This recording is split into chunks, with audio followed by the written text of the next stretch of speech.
Want to refer your site pages on your blog post? You can easily do so by hyperlinking a text or an image.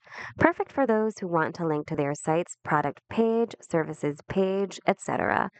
By the way, before we proceed, make sure that you retrieve the link of the page you'd like to link to your blog. So, yeah, make sure you have the link ready. Anyway, go to the blog you're working on, highlight the word or the text you'd like to hyperlink, click on the hyperlink button here on the toolbar above, make sure to select web address from this dropdown, and enter the link that you just copied earlier. Make sure that you also configure the settings here according to your needs and preferences.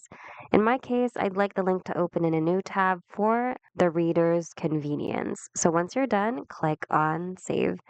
And as you can see, it should successfully link over here. And whenever your readers would click on this hyperlinked text, they will be taken to your page or the page you put here. Once you're done, make sure to click on Save. And if your blog post has previously been published, make sure to click on Publish again in order to make sure that the changes you've made will reflect on your live blog post as well. And that's it for today. Hope this video was helpful. If you need more Wix tutorials, check out our channel and consider subscribing as well. Thanks for watching, and see you guys in the next video.